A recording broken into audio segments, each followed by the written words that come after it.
बधाई देना चाहूंगी और मैं उम्मीद करूंगी कि अब जो जनता की सही बात है, बहुत मन की बात 2 टर्म जनता ने आपकी सुनी, अब जन की बात सुनेंगे। सिंपल मेजॉरिटी से पीछे रह गई है भारतीय जनता पार्टी, वही भारतीय जनता पार्टी जहां प्रधानमंत्री नरेंद्र मोदी ने पार्लियामेंट में कहा था कि 400 का आंकड़ा पार करेंगे, 370 तो बीजेपी ही लेकर आएगी। तो जनता ने दिखा दिया कि उनका वोट जो है सोच समझकर अपना विवेक का इस्तेमाल कर उन्होंने दिया है और अब उनकी जिम्मेदारी बनेगी कि तीसरे टर्म में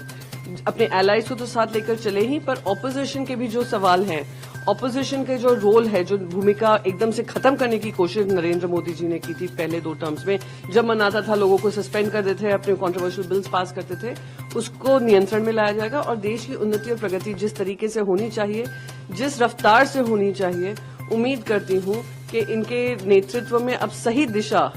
में काम होगा, क्योंकि अब ये एक वीकर मैंडेट से आए हैं और प्रधानमंत्री नरेंद्र मोदी जी उस शहंशाह की तरह नहीं काम करेंगे जैसे नोटबंदी कर दी रातों रात, कैबिनेट को ना लेकर, सारे कैबिनेट को साथ लेकर चलेंगे और देश के हित में काम करेंगे।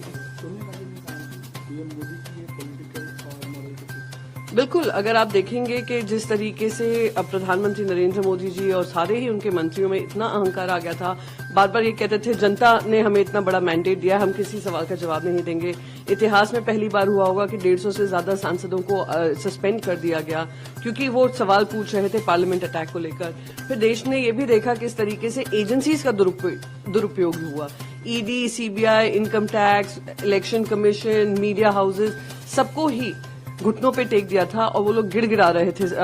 सत्ता के सामने। तो जनता ने उसका जवाब दिया है और जनता ने उनको सिंपल मेजॉरिटी से भी दूर रखा है। तो ये नरेंद्र मोदी जी की पॉलिटिकल और मॉरल डिफीट इसलिए है कि प्रधानमंत्री नरेंद्र मोदी जी सब जगह जा जाकर डंका